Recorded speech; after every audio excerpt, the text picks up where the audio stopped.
দীর্ঘ প্রায় ৭ বছর পর আবারও সভামঞ্চে বক্তব্য দেবেন বিএনপি চেয়ারপারসন ও সাবেক প্রধানমন্ত্রী খালেদা জিয়া।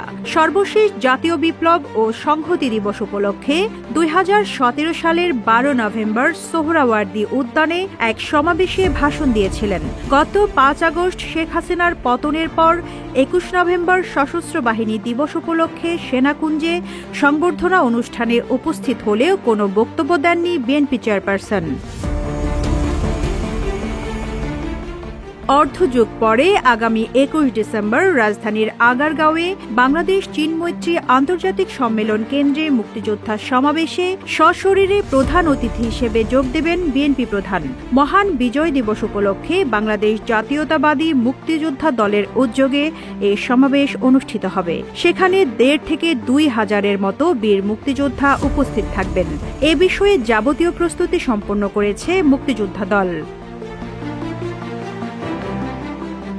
জাতীয়তাবাদী মুক্তিযোদ্ধা দলের সভাপতি সৈয়দ ইশতিয়াক আজিজ উলফাত জানান, মহান বিজয় দিবস উপলক্ষে ২১ ডিসেম্বর এই মুক্তিযোদ্ধা সমাবেশের আয়োজন করা হয়েছে। সেখানে প্রধান অতিথি হিসেবে উপস্থিত থাকবেন বিএনপি চেয়ারপারসন। শনিবার রাতে বিএনপির স্থায়ী কমিটির সদস্য বীর মুক্তিযোদ্ধা মেজর হাফিজউদ্দিন আহমেদকে নিয়ে বিএনপি চেয়ারপারসনের সঙ্গে দেখা করে আনুষ্ঠানিকভাবে আমন্ত্রণ জানান সৈয়দ ইশতিয়াক আজিজ উলফাত। খালেদা জিয়ার সম্মতিও মিলেছে। বিএনপি চেয়ারপারসনের প্রেস উইংয়ের সদস্য শায়রুল কবির খান বলেন, শারীরিক অবস্থা ঠিক থাকলে অনুষ্ঠানে বাংলাদেশের প্রথম নারী মুক্তিযোদ্ধা ও প্রথম নারী প্রধানমন্ত্রী বিএনপি চেয়ারপারসন খালেদা জিয়া প্রধান অতিথি হিসেবে উপস্থিত থাকবেন। সর্বশেষ ২০১৮ সালের ৪ ফেব্রুয়ারি ঢাকার লো মেরিডিয়ানে বিএনপির বর্ধিত সভায় সভাপতিত্ব করেন চেয়ারপারসন খালেদা জিয়া। এর ৩ দিন পর ৮ ফেব্রুয়ারি জিয়া অরফানেজ ট্রাস্ট দুর্নীতি মামলায় ৫ বছরের সাজা দিয়ে কারাগারে পাঠানো হয় সাবেক এই প্রধানমন্ত্রীকে। ওই বছরের অক্টোবরে হাইকোর্টে আপিল শুনানি শেষে সাজা বেড়ে হয় ১০ বছর। এরপর জিয়া চ্যারিটেবল ট্রাস্ট দুর্নীতি মামলায়ও আরও ৭ বছরের সাজা হয় বিএনপি নেত্রীর।